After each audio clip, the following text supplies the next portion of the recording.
Hey, I'm Sarah. And I'm Amy. Welcome to United Humans, a podcast that goes into the personal lives of our 6,000 plus volunteer medics and their families. 75-year-old male, possible cardiac arrest. My name is Gabby Friedson. I'm Dana. This is Ronnie.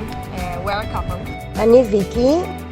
United Hatzalah's only mission is saving lives, and we'll discuss how that doesn't leave room for discrimination against color, race, religion, or sexual orientation. Let's talk about fear, trauma, pain, and connection. Join us. Let's discuss these diverse volunteers from all across the country. We are so excited to be sitting here today with Lillian and Edith. Lillian is originally from Kenya. Edith is from Nigeria. They are Christian. They are incredible people who I want to make them both my, my Rebbitzins. They're just such remarkable people, and they have incredible stories, how they came to Israel and why they signed up to become medics in United Hatzalah. It was so fun talking to them. I didn't realize that they were in Israel for so long. They've been here longer than I've been. Yeah, they've been here so long. They have so much wisdom. I just love their perspective on Tikun Olam, and I love their approach to humanity. It was just so fresh and yes, I need more of this. And I did extra fun time speaking with Lillian because I lived in Kenya before we made Aliyah for half a year. So we had a lot of fun time offline and online, catching up on little details. I had fun with Edith because I lived in Nigeria for some. No, I was kidding. Well, enjoy our conversation. Enjoy it. It's a really good one. We are so excited today. I'm just so excited. Very excited. So we have here Lillian from Kenya, and we have Edith from Nigeria, and they have just joined United Hatzalah's family of 6,000 medics. We are so happy you're here today. Thank you for having us. Thank you so much. So it's going to be hard to go back and forth because I'm so eager to hear both your stories. But why don't we start with you, Edith? You want to tell us a little about where you're from, when you moved to Israel, how long you've been here? Okay. As you guys have, like you heard, my name is Edith. I'm from Nigeria. I moved to Israel 2007. I stayed there. I'm here. I'm living in Israel. I'm working in Israel. But I know I'm a kind of person that I love helping. I love to associate. I love to help human, to help people who are in need. And one thing that prompts me so much is that I see a lot of people, more especially in Africa, dying like just a little mistake that can be corrected, that can be, if it's taken care of on time, it will make the person to live again, rather than people dying from here and there. Because I witnessed a lot of, for example, road accident. You see people taking pictures, making Facebook Live, instead of trying to rush to help people, just because they don't know anything, they don't know what to do. They are ignorant of the situation. They feel like the only thing they can do is just to make a Facebook video to show people what is going on live now, instead of rushing to help people. So to me, I think they are ignorant of it, and I really want to help. This is why I came to, one of the reasons why I came to this family. I'm curious to hear before you joined United Hatzalah, what brought you to Israel in the first place? Why did you leave your home country? Why are you in Israel? And when did you get here? Israel, I would say that Israel is, to us, the Christian, going to Israel is a kind of you making it like the spiritual connection. You just want to be in Israel, a holy land, As we, the Christians, we always say Holy Land is like a kind of our goal, our home, So I came because I wanted to be in Israel. So you're here for religious reasons? Religious reasons, and for to live vicious. I love Israel. That's one thing. And you grew up hearing about Israel, knowing about Israel? Yes, I know the story of Israel even better than most of Israelis. For sure know it better than me. That's for sure. I'm going to embarrass myself right now. Now I want to move to Lillian, I would love to hear when you came to Israel, why you came to Israel, what brought you here, how many years you've been here for. Thank you. I came to Israel end of 2003, and I came for a visit. It was just for a visit. So when I arrived, because when I was young, in school, there was a topic or a subject called CRE. So we used to study Bible and everything. So from there, I grew up loving Israel so much, knowing Israel is a holy land where you can get blessing, people are holy and everything. So I was longing to come to see this place and the sites. So my aim of coming to Israel was just for a visit and going back home.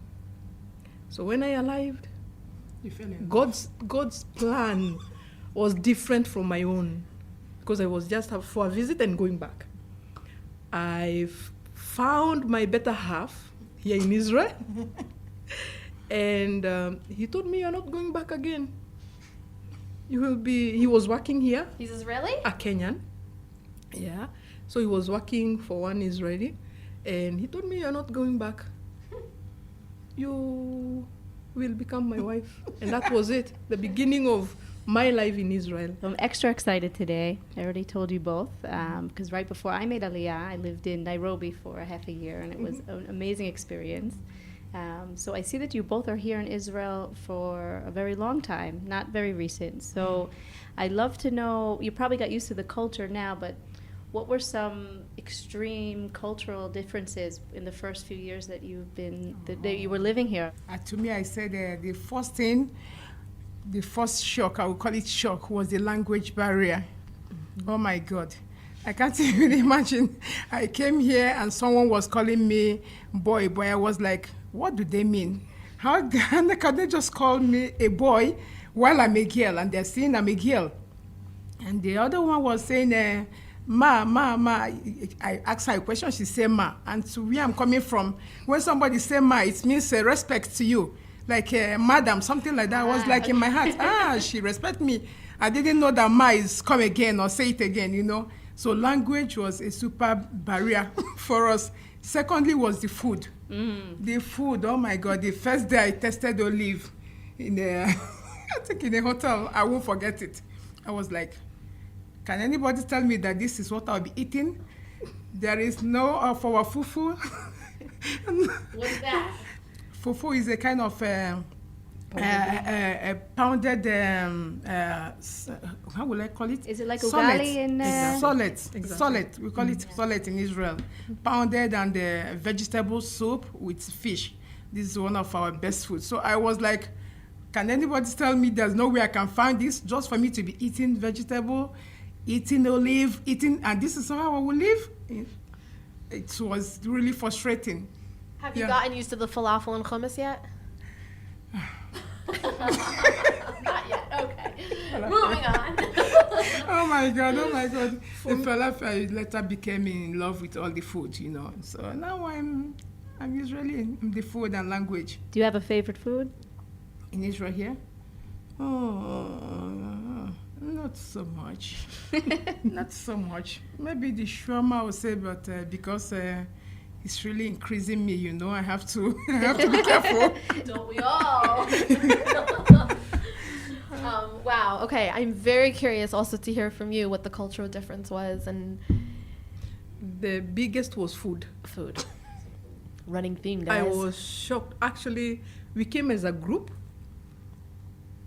but it was a shocking moment for us.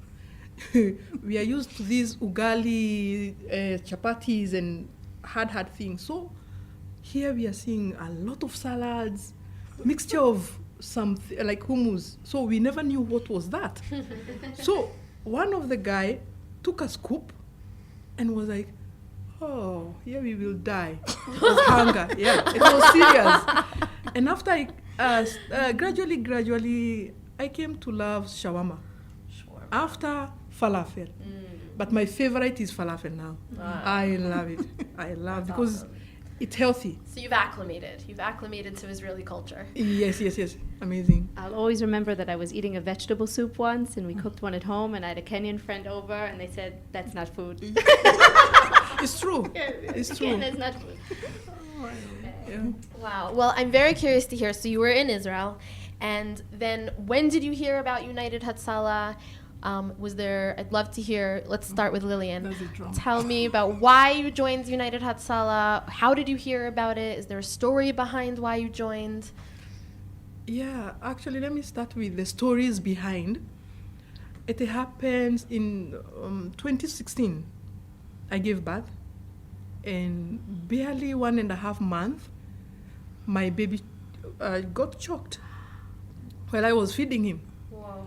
I was not having a crew of first aid, nothing. So I was on the phone. My elder son, I was telling him to talk with the paramedic on their way, and I was trying to do the first aid. To my surprise, when I joined the first aid, exact what I was doing is exact what I was taught. So along the line, the reason why I joined, the main reason was I was coming from Kenya from my vacation. And on the plane, they announced, do we have anyone with a crew of first aid? To my shock, I was like, are we not having nurse? Are we not supposed to have a nurse who can be attending to this? So I struggled mentally thinking what is happening because everyone was running up and to and fro, not knowing what to do. So when I landed, that was 2018. When I landed in Israel, the first thing was to go checking where I can do the first aid, have a training or something to know what to do or to save life. And I approached one of the organizations. They told me, no, they don't do it in English, they do it in Hebrew. One, the Hebrew is barrier. I have gone to PAN, and 3 times now, I can read, but I cannot understand the whole Hebrew thing. Same here, sister. Shocking. And right now I'm into it now, so I hope I will succeed this time. Now I went struggling up and down. 2019, I saw United Hatzalah on Facebook, and I was like, this is serious. I must call and ask what is happening or how to join or what to do. I called. My great teacher, Ali, picked the phone. Larry Deitch. Yeah, amazing one. He's amazing. Amazing. I appreciate him every day. And he was like, okay, we are closing a couple of days. I said, no, I will get my money in 3 days' time. And he told me, no, we cannot wait for you. We have to move on. I cried.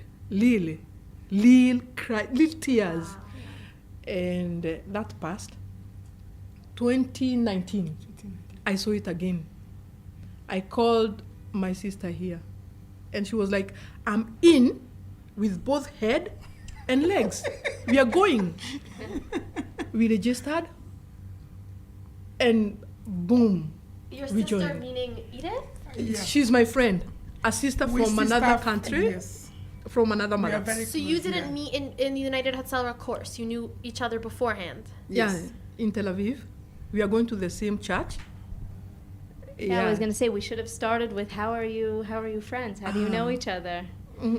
Actually, we are from the same city, Tel Aviv, and we went to attend the same church in Tel Aviv, in Kibbutz Galiot, Tel Aviv, 20. Then, I know her for at least more than 8 years. She has been a darling, super darling. So, with her little younger sister, that attracted me to her. Her little sister was the one that attracted me to her. So since then we have become friends, and this is how we have been going. It's like we see each other like almost every week. Yeah, yeah. Do you feel like because you're in Israel, I know that the culture in Nigeria and Kenya is so different, but do they feel more similar when you're in Israel? Yeah, I think yes. Just a couple of few differences. which we normally ignore because I know love speaks greater than language. Sure. Yeah. So you met before. So back to Lillian. So you decided that you wanted to do this course, and Edith said you're doing it together. Yeah. So when did you start that course? 2020. September 2020. 2020. We are the Corona stage. Yeah, I Corona. won't forget it. Oh, Corona, God. Corona class. And There was a lockdown in September 2020, right? 2020, in 2019 September. 2019 that is we when we started. joined, Yes. Okay. and we finished 2020. Yes. Okay. So you started Yes, we started 2019. And you were traveling from Tel Aviv to Jerusalem to take Yes, these courses yes. in All English. the- Yeah, all the way. Oh, wow. Wow. Yeah. Winter. Time. Winter. And I just told you about the train. Yeah. I could remember the first day we came. I could remember what happened. We came and the class, we stayed in the class, enjoying the class. We forgot ourselves until 11 o'clock. And we came out, we couldn't find, because we came with bus, we couldn't find a bus. We take a taxi down, so we had to get a share route. We couldn't. We have to, oh my God, you have to hire a taxi from here. To Tel We Aviv. wanted to give up, we say no. Even money can never stop us. We have to improvise. Oh my God. Yeah. Wow. So you were very committed. Very committed. Unbelievable. Yeah, it was amazing. The teamwork actually helped us because when she's down, I will pull her up. Yes. When I'm down, like, okay, today I'm not feeling. No, I will tell her no. Or she will tell me no. We have to finish You this. inspired each other. Yeah. Exactly. And here we are on the other side. Yeah, amazing. It has been a journey, a difficult one, Yeah. but thank God, He pulled us through Yeah. Wow. amazingly. Wow. Through cold, through summer, we did it. I'd love to ask now what was challenging for both of you in the course itself, because as you're talking that you needed to pick each other up, and there was probably things that came naturally, things that were very challenging, things that you thought maybe you couldn't do, and then you finally succeeded. So I'd love to hear more about those experiences in the course. Okay. Our challenges during the course, it was, I would say it was minimal, more than what we expected. Why? Because I myself, I have a medical foundation background. So for her, she was neutral, but we were able to pull each other. When she meets some words she cannot be able to understand, or to, I'll tell her, drag it, let's drag it together. When she throw it up, I will say, okay, this is what it is. So she fondly called me my professor, you know. So most of the things we don't know, we have to rush to Google to search and come back to each other. Yeah, we really pulled ourselves together, and Huge language barrier. language barrier wasn't so much because Ali is teaching in English. You did the NREMT course. Yes. So we did it in English, but a couple of things was difficult for us. But I think it was easy because we managed to pull each other together, and we were like sharing our difficulties together and bringing out solutions out instantly. Soul sister. Actually, staying awake in the night. We Oh my will God. make our kids sleep Yes. before now you pull yourself out. Yeah. You know, from morning you have been working. Yes. From work, arriving home, another job, cooking, tidying up. Then putting them to bed. And then starting studies. Starting studies at night. I can't imagine. It was until 12, a 1, we are challenge. still. Yeah. How was giving the IVs? Was that hard, or you succeeded? That one actually was one of my Sweating. areas which I never thought I can make it. And then, thanks to Ali, the teacher, he was just very calm, offering himself just like a very humble sacrifice. Wow. Yeah? And I did it on him. He was telling me, I have never did this, but I will sacrifice myself to you and for you. No, And Ali is a darling. It's amazing. I don't know what to say about him. It's amazing. It's really Just God sent to us. know that he was a God sent. He has a special ability to connect to every human being, and he really sees everybody just equal True. and wants to help them. He's just, every time we talk, we end up talking for an hour because he's just has so many interesting things Amazing to say. soul. Even two of us being the only black in the class, we couldn't even feel it. Yeah. Because yes, the no. way he handles us and the way Exactly. people just fall in love with each other, we Yeah. snap picture, we make crack jokes with each other. It was like amazing. At first, when we are coming, we were like, oh my God, we are the only black here. How are we going to sit? I told her, I'm going to sit and I don't care, you know, that kind of Spanish character. I just wanted it to use it to make a defense mechanism, you know, just to build it up like I will not care. But when we came early and everybody, you see, okay, everybody's calm, we relaxed and it was fun. I mean, I personally, I would love to hear more about that because I know that the NREMT class specifically are a lot of what we'll call rich Americans. I'm not going to beat around the bush here. I know my clientele. So I could only imagine, you know, also color, also religion. Yeah. They're Jewish, you're Christian, Yes. right? Yes. Coming from unbelievably different backgrounds. Yes. So I'd love to hear about the class, but also just in general, being part of an organization. You know, we all know United Hatzalah stands for unity. We're all different race, color, religions, ethnic backgrounds. But I'd love to hear more about that gap, whether you feel separate, different, or united together. I'd love the truth, whatever the truth might be. Actually, my fear was our accent. You know, listening to them, I was like floating sometimes at the beginning. And I was like, if I speak, will they understand my accent? So I used to fear. I used to sit at that corner. All of them are here. I would be just paying attention to what is happening, yeah, with fear. And again, I found out everyone is warm, welcoming, loving, caring. So I started warming up by time. And we became close friends. It was amazing. I would say, filling the gap, I felt I have done much more, extremely more than I was actually expecting, because I was looking for a place where I can give back to society. Israel have been good to me. And when I say that, I am an Israeli citizen. And looking forward to give back to society is my pride. I might not do much, but I have to show that appreciation of like, I can study, save lives, unite people, touch lives, do much more of humanity, human service. And Were you educated to give back, to contribute to society?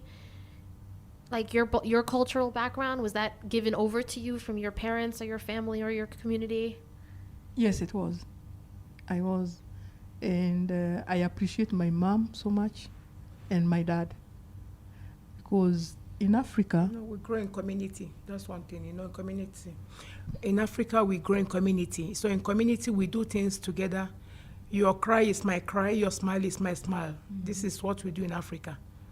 We don't need invitation for me to come to attend to you. That is there. So we learn it from home. Yeah. Giving back to society is like an African culture. Is it hard for the both of you to be away from your families? Do you get to go back and visit, or does your family come here? Or? Yeah, I would say that it's super difficult. Even if they are coming or you are going, it's super difficult. Because I can't imagine you, for example, now you give birth in the hospital and your parents is not there. None of your relatives are there. It's only your borrowed families. Let me just put it like that, you know. The families that you build within where you live. It's not like actually your mother, your sister, you know. So it's super, super difficult. Or when your loved ones are getting married at home, probably you're at work, you can't travel, you can't do nothing. You're just only, can I see this person on phone? Excuse me. Can I see this person? Can I see this person? You're just only on phone. So it's really difficult. And how about you? for me, I thank God because I normally get opportunity to go travel back home and come back. And it's hard for those who can't, because if anything that happened back home and you can't travel, it's painful. So I thank God for that opportunity. And have you told your family that you both became EMTs and joined United Hatzalah and explained to them everything? Yeah. Are they proud? Super proud. Very proud. Actually, I Super remember proud. my mom was, "Oh, my daughter, I knew you will make it." Wow. And my dad was like, "This is my girl." That's and, beautiful. My son was also super excited. There's nothing like Kenyan enthusiasm. Yeah. So tell me, Lillian, how many kids do you have? I have 2 boys. And Edith? 4 children. Oh, wow. Yeah. I'm so sorry. I have 3 boys. So amazing kids. And are your kids looking at you like they're heroes, they're heroines? Actually, my small one, whenever he sees anything in the finger, foot, skin, "Mommy, see blood." And The doctor is he's there. waiting for me to treat. Bring everything, the first aid bag, so I can treat the boy. That's amazing. And the big one was, that is my mom. That's amazing. No. There's probably No, nothing more my powerful. husband is so proud. Anytime he's the one doing the advert to people, or if it's time, sometimes he's the one to remind me, "Have you picked the child in the school, in the kindergarten? Pick her, make sure, look at the time, it's already 5 o'clock. Prepare, you are going, you know." He'll be telling the friends, "My wife went to school, she went to Jerusalem, this." Wow. Yeah, they stood in for us. Very So much. amazing. It's so men. important. So Yeah. much. If the spouse Yeah. is not supportive, probably can't even. So I'm very interested in hearing, because this is unusual. Most of the people that we talk to already have been medics and have been going out on calls. So we're not quite there yet, right? Almost, because we just graduated. Yes. And by we, I mean you guys, because I will never be a medic. Why? Your bags yet? Did you get your bags of equipment yet? I can't wait. I have the certificate, but nobody called me. Not called us for the bags. We are still waiting for the You're bags. still waiting for the bags and the vests And the rest. and the bluebirds, the communications devices. And you guys, as soon as you get those, because you'll be getting them, you graduated, you passed your tests, right? So that's going to dramatically change your lifestyle. You're going to be, tell me what you do for a living, because I don't know what your work is, but is your work realizing that at any given moment you might just leave your job to go save a life? For me, I work with Kenya Embassy. And my boss was so amazed with what I have achieved. And I know and I believe there will be no problem when that time comes, because we are saving lives here. And I'm looking forward. Yeah. Wow. Okay, mine, I'm a nurse, as I told you earlier, but here in Israel, I'm also a stylist. Of course you Yeah, are. yeah. I could have told you that. So I'm a stylist. I bought in clothes, hairs, makeup, all this kind of stuff. So I Make kind your of- appointment today. When can we come? Anytime. Just tell me in advance. You are welcome. So for me, I think with the mother of 4, which is just a job of its own. So I think these are the both of things I do regularly, and anytime the time reach, I know I will find my way. It might sound cliche, but a lot of women volunteers are looking forward to going to birth calls. Are you looking forward also? Like, are there certain calls you're looking Birth. forward to, or mainly births? Yes. You ready? Yeah, I'm ready. Actually, I have taken some beds alone, so I know. Yeah, at least I delivered almost like 5 children before coming to Israel. You have delivered? Yes. As a nurse Alone in as a nurse, Nigeria? Yeah. Wow. So I've taken like 5 deliveries all alone. Yeah. Wow, so your experience. Yes, and I have assisted like 2 or 3 here in Israel. Really? Because I remember I took one of our community lady, she's a friend also, to hospital. I will not mention the name of the hospital for some reasons. When she arrived here, she was in labor for almost 13 good hours. I was the one that was pleading with them, please, can you give her some epidural? Can you give her gumetrin? They were like ignoring me, being a black and like, that's shumklum, you understand? That kind of stuff. So as God may have it, she has been in labor for almost 13 good hours. And I know she have really dilated, but the baby was not forthcoming. So I know that Egumetrin was to help her. So I was talking to the nurses, they were super ignoring me. Until God may have it, one of the doctors that I hear her speaking English on phone with somebody, I know that this is a kind of a foreign doctor, and she will listen to me. So I talked to her. She turned and asked me, wow, that was great. Instantly, she ordered for it, and they gave her the IV, the Metrin. And less than a few minutes, she was in super labor. And the doctor was the kind of, I don't know whether she was confused or the nurses were like many and confusing her. So I was the one that told her, doctor, please, can you give me your hand?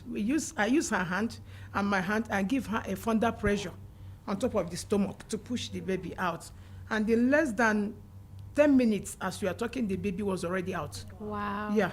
And all of them were like looking at me. So this is a perfect story of what I was trying to understand before. Like, there's obviously stigma because it just exists in the world, Of course, right? of course, So of even course, like of course. in America, Of course. you come from a certain state and they'll totally sum you up Yeah. as, a type of person, like a hillbilly or, and I'm just curious, like when you approach Israel, when you approach the hospital scene or just the world in general, not the world, the country, like are people Anyway, mean? Are they... I think you asked the question before. Lillian was trying to answer before she diverted to somewhere. I think, let me start from our class here in the United Hatzalah. The time we came newly, everybody was like a kind of, being the only black in the midst of all of them. Some of them was a kind of being skeptical, like a kind of try to dodge you or something. But me, I have one kind of funny attitude. I like to dominate easily. You like to dominate what? Yes, I love to dominate easily. I make friends easily. Even if you don't want me to be your friend, I will create an avenue where I'm going to. That's a great trait. Yeah. So when we came newly, it was during the cold time.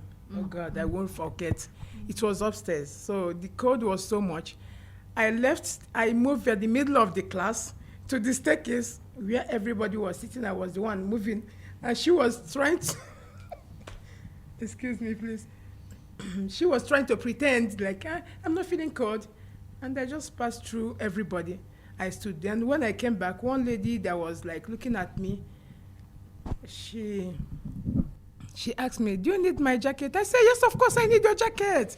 Because I know I was just doing those stuff, at least, for me to feel relaxed. Number one, we are the only blacks there. For me to feel relaxed. To break the barrier. Yes. Yeah. And the way I was moving, like, disturbing them with my coordinates, she asked me, do you need my jacket? I said, yes, I need. Now I have gotten one friend. We have a friend already. Then before you know it, somebody snapping picture or just go and one put. down, 10 to go. Yes. Another person will be taking picture. Lady on a mission. I would just pass and put my shoulder and my half of my face in the picture. They're like, you want to snap with me? I say, yes, I have gotten another two.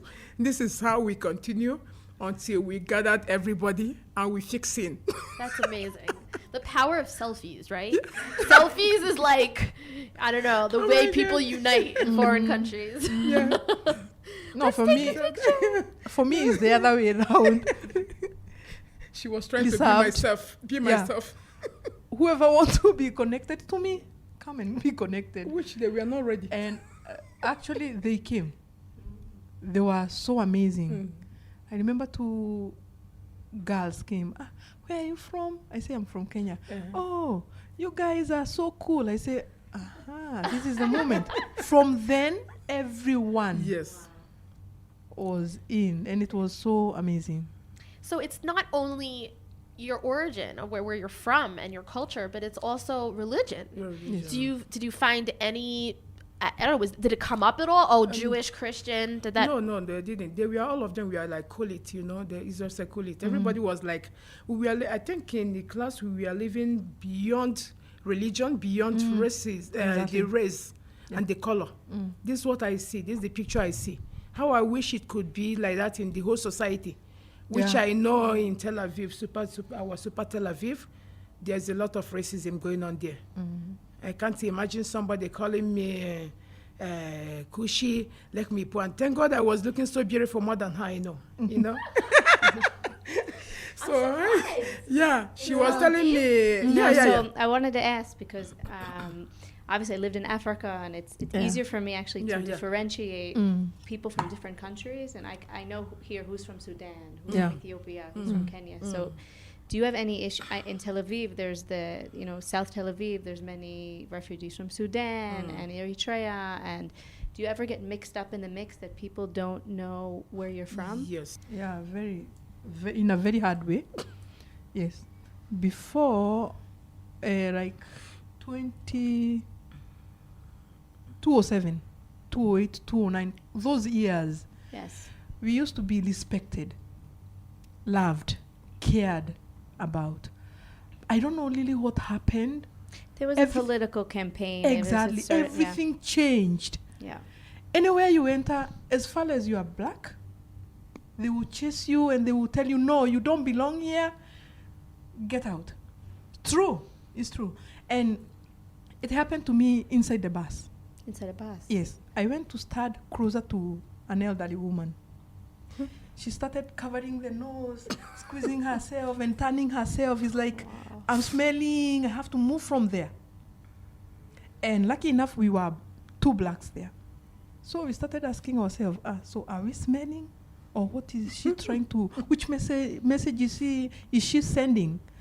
So another white man asked that woman, excuse me, why are you behaving like this? Are they smelling?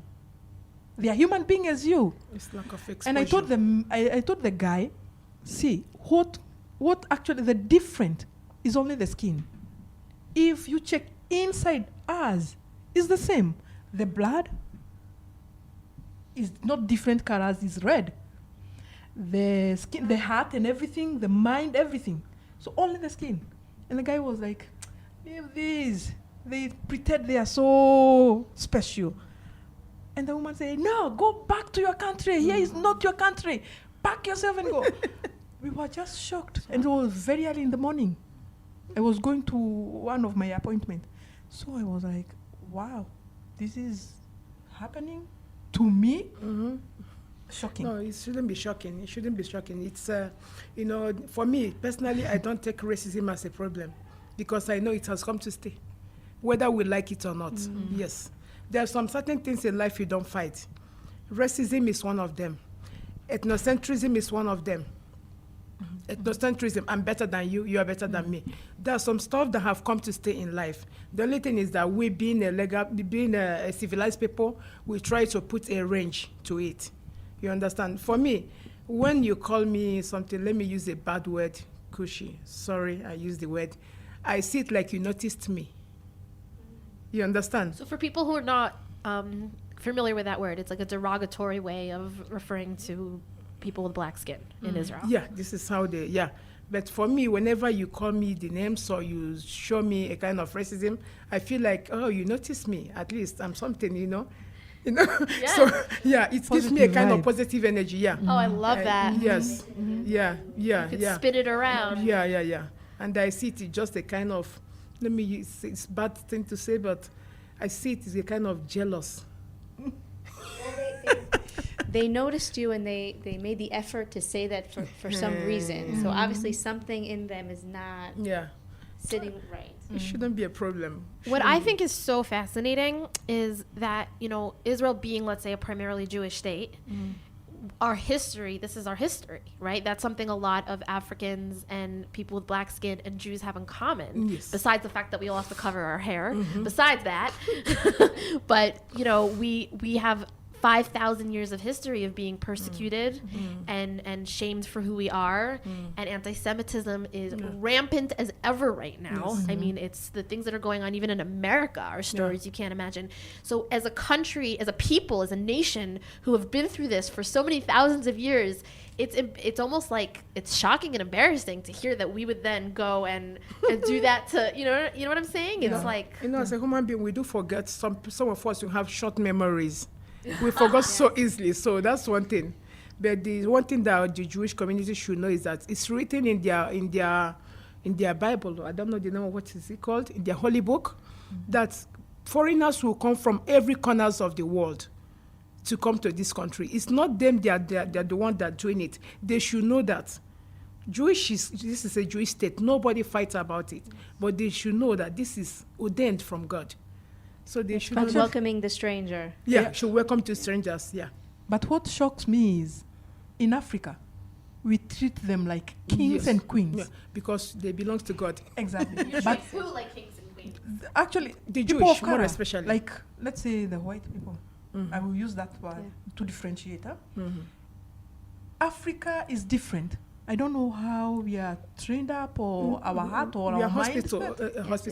The most hospitality. hospitable place I've Yes. ever Yes. been in my Thank life, you. of course. Yes. People, Yes. it's funny because I used to live Thank in you New for- York, and I Mhm. always say that no one ever invited me in their home in Manhattan. Uh-huh. But when I was in Kenya, everybody fed Free- me, loved me. Yes. They called me Mwende. That was my Kenyan name. I don't know. What does that mean? I think it's like the loved When one. there is loved one. The loved one. That was my Kenyan exactly. name. Yeah, it's my Wow. Kenyan name. How long were you But in Kenya for? it's 6 months I lived in That's Kenya, amazing. and you change after this. You Yeah. change your mentality, and you see people with some Kenyans are well off and they can host in a better way. Yeah. But many Kenyans and even refugees that I visited hosted me with kavod, with honor, and that's like that's an African quality that needs to be adopted. Yes, of course. Some Israelis have it, but we need to work on it. It's okay. No, Israel needs to work on this actually, because for me, I visited a Muslim family. Yes, I visited a Muslim family. Me being a Christian, that they know very well I'm a Christian. I think that was in Jericho, somewhere, just Jericho. I visited them and we make friends. You can't believe that we are friends up to today. I stayed in their house 5 good days. During their prayer time, if I want, I join them. If I don't want, you shouldn't force people in their religion.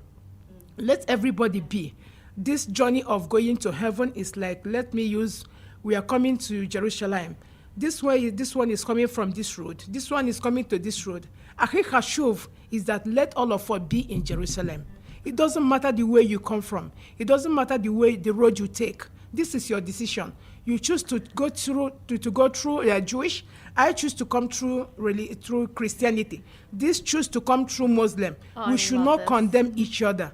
We all are going to one place. Same destination, Yes. different roads to get there. Yes, exactly. I can't tell you, first of all, how much I appreciate what you just said. Also, I heard you reference that your church name is Kibbutz Galiot. Did I get that? Redeemed Christian Redeemed Church. Christian Church. Address is St. 20 Kibbutz Galiot. Oh, the address. The address. Okay, because that's just amazing. Because Yeah. Kibbutz Galiot, for those who don't know what that Yeah. means people coming from all over From- the world yes. uniting in one Yeah, place. that's where they have But the I'll church. tell you, the first time I was welcomed into a Muslim home, I walked in and there was a table of so much food and fruit and drinks. And I was so embarrassed because I was like, I have so much to learn from these people. And then I said to myself, 1 second, isn't it Ramadan? So they were serving us this food and they were fasting. They were serving it just for us. yes. And so I told this to Eli Bir, and Eli Bir said, okay, so next time we have Yom Kippur, we're going to invite people to our house and Yeah. we're going to serve them food. Yeah. and one thing again that happened in that Muslim family I forgot to say is that the day I visited them, they preferred to go and make an order food for me. Instead of giving me a leftover food from their house, they went and buy a new fresh food. The lady herself, before I could know it, she's telling me, okay, go and take your shower. Before I could come out of the bathroom, she already taken my clothes, wash them, including my undies, wash them, dry them, and keep them ready. She gave me a new clothes. I was like, no, I'm just here for no. She was inviting her friends. I have a friend from Africa. Oh my God, I was feeling like I'm a princess, Wow. They are so caring, so loving. All of us are special in one way or the other. We shouldn't allow religion to be dividing us. Yeah, but I will say, not every Jewish is the same. We have good ones, Always. and we have with Always. those who have that Always. spirit of being lazy. Not everyone is bad. Yeah. Absolutely. Yeah. Yeah.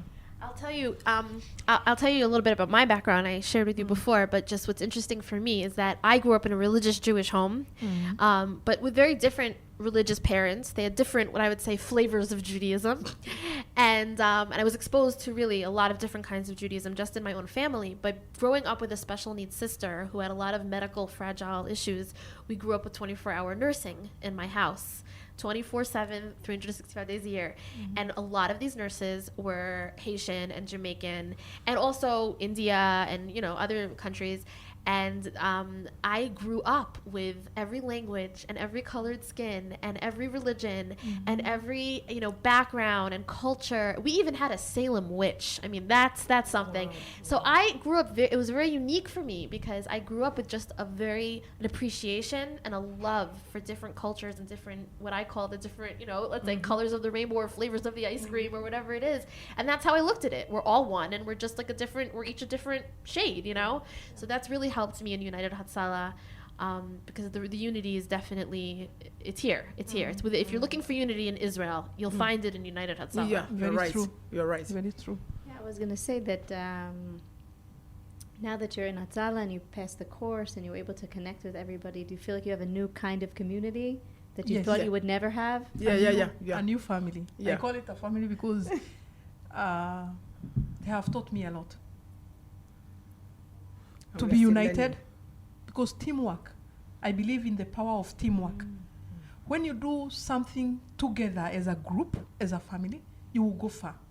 And you will do it quickly and easier than when you are alone. Sure. So the teamwork is the point. And Hatzalah, United Hatzalah have that. And may God bless the CEO and every volunteer. Yeah, amen. Because- Amen. And I'm so Amen. blessed to be a part of the family. Amen. So blessed. I have one last question. Maybe Amy has another one. But my last question. We're close to our hour. I'm curious to hear the differences between medical response here in Israel and what you've witnessed United Hatzalah doing in order to respond to medical emergencies in 90 seconds or under, compared to where you're from. What is Edith? Can you tell us what's the medical response average time? Or Oh my gosh, God. she's rolling Oh her my eyes. God. Everybody. I'm shouting, oh my God, because it's like the difference is like me going to Africa with my leg from here. Yes, Oh, I'm wow. proud to say Yeah, that. very Yes, true. I don't like to pretend. This is my life. I love to say the truth how it is. Please. In Africa, for example, I lost my dad just 2 years ago in choking. Simple choking, yes, my loved father. I lost So it. sorry. When it happened, they couldn't even call me that no, at least one ABCD, something to do. Everybody were like shouting, oh my God, may God forgive me. God, you are an awesome God. You're always there for your people. But there are some things that we shouldn't allow God to be doing for ourselves. Instead of for them to run for emergency, to call the emergency, or even to take, because we don't have ambulance services. You do not have ambulance services? Yes. Not we have, but not in every places. So what It's is Say only probably in capital the places. bigger cities, in The bigger Lagos you cities, have, but the yes. villages. Yes. So if there's an emergency, what's the protocol? If there is an emergency and you are living in a kind of a rural area, you should look for a taxi. And you know, not all the emergencies need a taxi. Some emergencies, like somebody who have a fracture of the spine, doesn't need it not to sit down, supposed to be taken with an ambulance. So this kind of stuff, they have to take a taxi. I'm doing this, how I wish my government will hear me. I'm not saying this to shame anybody, because this is a social media. I know it can go far. Who knows? Nobody knows where it's going to be or who will hear this. But I am just pleading that if my country, especially Nigeria, Africa in general, if they can wake up to their responsibilities, because I know they are above this. They can do it. They have the money. They have the capability. They have the personality. But if they can wake up to their responsibilities, people will not be dying. In Israel, I have witnessed, like the last one we did, within a twinkle of an eye, let me say, within less than 3 minutes, like one that happened in front of my house, one man just walking and collapsed. Then that was the time of Corona. I was even trying to take up my PPE and to rush down. Before I could even call my sister Lillian to tell her what is going on in front of my building, that I'm about going down. I see our United Hatzalah, they're already there. Wow. Just I will use, I don't know how to put it. Just for me to come upstairs to that one that was witnessing it happening, less than 3 minutes. United Hatzalah was there. The other ambulance already came before police came. instantly. But if it's happened in my country, it will take like 3-4 hours, and some people have to drive like 2 hours before they reach the hospital. So an example of your father, I mean, first of all, I'm so sorry. Yeah, That's yeah. just horribly tragic. He was very okay. He don't have high blood pressure, don't have nothing. He's a very active human being. He just, I think he was lying down and mistakenly swallowed his saliva, and maybe a huge, a big amount. So before my younger sister that was staying with them could know what is going on, they were crying, calling him daddy, daddy, and he was making some colot. Before they could leave him there in the bed, cry up and down, do them dramas, and go and get a taxi to take him to the hospital because our car was broke down. Before the driver could even come, they said they were very close to the hospital and the man gave up. And I know actually they were just holding him like that. Nobody is giving him the Compression. CPR or any pressure. Yeah. So the necessary thing that was supposed to do was not done because, number one, ignorance. Ignorance is so much in Africa, more especially in this paramedic stuff. They don't know that, and I don't know where where I'm standing to speak, because I'm speaking on behalf of, I'm speaking to the education department also. They should let people to know. In Africa, I can only do this paramedic course only if I'm a nurse or I'm a doctor. I cannot just come as an ordinary human being. Even only when be a medic if you're a nurse? you must be a medical personnel before you can be able to attend this. Yes. So an average person can't just become an No. EMT? No. That's So shocking. it's very wrong. It's very bad. And they will put it, before they can even accept you, they will put it in a criteria that you should get this level of education, you should get your certificate, your, let's say, WAEC certificate, JAMP certificate, and all these things are not easy to get. You see a lot of people, they're giving up. But this kind of thing, I see now, like my sister, she don't have any knowledge of it. And she came in and she acquired the knowledge. It will never leave her. Yeah. If anything happen, I'm so proud. if anything happen, she know what to do, or she know what to tell people, do this, do that. Knowledge is the power. I'm reading this book by Dr. Paul Farmer, who went to Haiti and really shook up the health system over there, and he talks about this tremendously. He says, God, exactly what you just said, like, obviously God is in charge. He takes, when people are ready for the, to leave this world, but at the same time, so much of it is in our hands, and he calls it a waste of death. He talks about different examples of what a waste of a death. No, I feel like there's a lot of youth in Africa who they don't have the financial means, but if they had the financial means or someone could sponsor them to learn such skills, they'd be busy, they'd have what to do. I was laughing. I said, imagine have like a matatu ambulance. No, actually, they're the fastest drivers in Kenya that I remember. I remember. Wait, should we say what a matatu is first? Yeah, the matatu is a minibus. It's kind of a bus. A bus, like a sherut here in Israel. Yes, like a van. Actually, I was telling my sister here, my one dream is Africa to reach where Israel is, like in terms of saving lives. Let them not reach. Let them come half of it. Yeah. I'm not fighting for reaching. I'm fighting for half of it. Half of it. I agree with that. Mostly rural. You have been in Kenya. Rural places, we have issues. Now, there was a motor bike with kind of a side bed.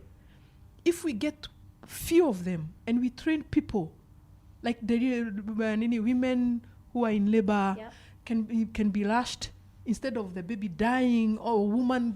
We have a lot of cases happening. And my dream is to reach, to change, to do something in Africa, whereby we can save lives. I'm proud to be part of United Hatzalah and looking forward at least to take this knowledge back to Africa and to Kenya.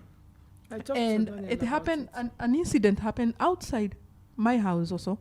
An elderly man fell from a bike, and this bike peeled the whole skin from the knees down. So every Israeli was shaking, women were crying, women were screaming and everything. And the blood was just gushing out. So I just grab a towel out of nowhere, just put up the pressure And before second, the orange angels were there. And feel the pride with me. I was like, oh, this is our people. This is who I am, and I'm proud to be. And that really shows us we have to do more in Africa. More, yeah. In Africa. Take this back. Yeah. I talked to Daniel already about it. I don't know his full name, Daniel. I'm really working on it hardly, and I'm pleading with United Hatzalah. If they can help us, this is a work of humanity. I know it's not their responsibility, but just for humanity's sake. If they can extend their hands, their shaking hand to Africa, I will appreciate it the more. And I'm willing to surrender to be with them all through. There's so many small motorbikes also, especially in the villages. Yeah, I remember yeah. when we were in the villages, we traveled around. So even, it doesn't have to be the huge medical bag, but just a small, Very small. just a small bag with and then basic training It's true. could change so Amazing. much. Even As you say, I'm willing to train people. Even I'm making a plan now to pass in little knowledge I have. I'm not like super graduate on it. I'm planning to. I'm forming now a group in Facebook that I want to be training people free of charge. Just come in. I will be teaching them. If this is just for knowledge sake. I'm not giving any certificate because I don't have the right yet. Just for knowledge sake. Yeah, you said something about young people. That statement alone, young people are lying out there with nothing to do, no jobs. Thank you, because you have been there. Now you know what I'm talking about. If we engage them to do something like this, they will appreciate, and we will do more of saving lives rather than losing lives. Saving two worlds. Yes. Delinquent teens true. and as well as the lives being And saved. influence their friends. Yes. One guy in the matatu becomes an EMT, all the 10 of them are going to become. That They is- influence of course. each other. Of That course. is very true. Yes. Very true. United Hatzalah is very involved. I wouldn't say very. Is involved. Very involved. With other countries, Panama, Colombia. We have 2 snifim, like chapters in America. Wow. Yeah, and 2 different places in New Jersey. We've also done a lot of training with South Africa, I believe Australia, and other places. So we already are beginning that mission. I could tell you when we did our, I'm sure you guys saw the Nas Daily movie. You know Nas Daily? I'll show you afterwards. If you guys haven't seen it, go out and look at it. But Nas Daily is very, very famous. He came and did a movie with us, and it went crazy viral. I'm talking millions and millions and millions of views. And our Facebook blew up overnight. Blew up. We had people coming from us from the Philippines, from these little towns that I never heard of in Africa, from everywhere, saying, we want this too. How do we get it? How do we bring it here? Amazing. And United Hatzalah is very aware of that mission. We absolutely feel that it's a part of our job to teach this and bring it over to other countries. We're just not quite, we're on that journey. No, for me, I will be on behalf of my government, on behalf of Kenya Embassy. I would love to welcome you to Kenya to start this main thing. And from Kenya, you reach Africa. From Nigeria, you reach Africa. Because we are here to show that we can do and go beyond what we can imagine or think about. I can imagine like a 20 student from Nairobi University can joining imagine. just like that. Because they're ready. Mm-hmm. They're ready. Very ready. It's a matter of time. Africa is just like a ripe mango looking for who to harvest. Yes. Very true. Is there anything else that you wanted to share that you feel, I need to share this that I haven't yet? A story? Actually, let me just say this to my teacher. I hope he will happen to hear that. We are proud of him. Ali, your family, may God bless you. Your warm heart, your loving heart, your caring heart. Because that type of a teacher is not common. Yeah. And thank you so much. Ever drinking with the teacher. Shout out to Ari Deitch. Yeah. I actually know his family, and his wife is a good friend of mine from years ago. Wow, so I can tell salute you, the him. whole family, they're incredible. We really do salute him. Oh, wow. The encouragement he gave to me. Ninja. A lot of I call him our He's ninja. also a special. Ari and Daniel are special souls. It's not easy for everybody to be open to all different kinds of people. Yeah. And Ari and Daniel have the special openness and skill. I have a funny story about Daniel. But I'll tell you Daniel alone is a movie altogether. He will come encourage you. Yes, that's At amazing. the same time, he will be tough with you. Yes, Yes. yes. He wants you to get it and to. He wants you to be. He wants you to be the best that you can Yeah. be. He doesn't want. He's not. He's a kind of a perfectionist, but in a good, in a very great way. great Well, one, yes, very yes, great yes, one. yes. He gave me Yeah, a you're piece of right. advice You that are right with that word. That's Use- the best word to match him. he told me use your brain anywhere and anyhow to save life. Wow. Like the story you just gave about just wrapping That is- around. That the I bleeding got leg. that, and I ran with it. Everywhere I will go, I will remember him, his sound and everything. Do whatever. Use your brain Wow. to save life. I have to say that in a few years, when you guys are super famous and on the front covers of papers and magazines, and I'm gonna be like, oh my god, first one. It will happen. It will I should surely probably happen. get your Because autographs me, I have now. a very strong feeling that we are moving to somewhere. It have happened. It have happened. You remember the drill? The drill we did. A women's drill that Yes. we did, an MCI. The news. They Yes. joined the mass casualty The incident drill. news and the newspaper. Oh my God. One of my officers was like, "See you live," and I was like, "I'm Yeah. shooting." Somebody called me from Africa and was telling me, Edith, I saw you in Israel News. In Facebook, I said, Israel News? That was the first time I didn't know. Then before she called me, I said, wow, I'm You moving made to it. You somewhere. made it in life. Well, I'm sure. I have no doubt that you guys are going to be doing huge things, moving mountains, as we say, here in Amen. Israel, Amen. as well for the your own countries and for the world globally and humanity. I can tell you that if there's anyone that's an inspiration, it's Ali Bir. I don't know if you know his story, the Yeah. founder and president of United Hatzalah, but all he did was have a will. And he made that will into what we're looking at now. Yeah. So because you both have that will, I have so much faith in you guys. You are both so wonderful. I had the best time talking to you. And I can't wait for you guys to make me food, fun food, and take me shopping. For sure. And I want to give a special thanks to my darling sister, Lillian. She has been an amazing sister. I think if you have her alone as a sister, you don't lose nothing. Oh. Because she have pulled me a couple of times, even from beginning. I can't imagine our drama in Takana magazine because we don't even know where United Hatzalah was. Whether it's in the north or south, we don't know. All we know is that we are moving. I could imagine ourselves, we say we're not going to drive to Jerusalem, we are going to take a bus. And the drama we did in Takana magazine, we don't know if it's 6th floor, 5th floor. Total, we don't know nothing. Excuse me, I'm having cold. But the only thing is that we know that we are going to somewhere. Yeah, we are heading somewhere.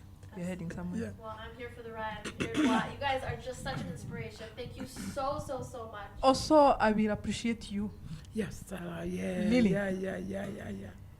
hooking us up. Oh my God. Our connection, Oh my God. amazing. The first day we meet her, Along, I was along like, did with she know me you, before? you brought a partner. I don't know from. You have been in Nairobi, and I felt like I'm home. I felt I'm home. My home away from home. Yeah, I was.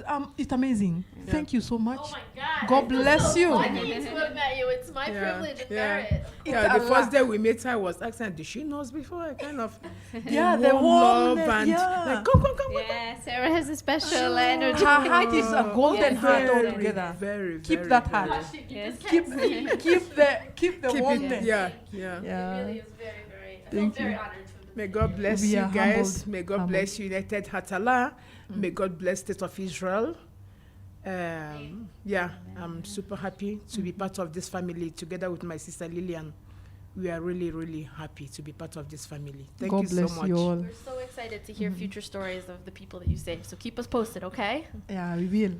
Thank you. so much. I'm so inspired by your relationship and your will, and I'm sure you've had so many challenges in Israel, and you keep continuing, and you decided to join this family, and you probably learned so much about yourself, and it's just amazing to see where you guys are going and what you're doing in Israel and what you're going to bring back to Africa after. Looking forward. Thank you. Thank you so much. Thank you so much for listening to the United Humans podcast. Share this with a friend, subscribe, and we already know you're going to leave us a positive review, so we'll just thank you now for that. Bye. Adios.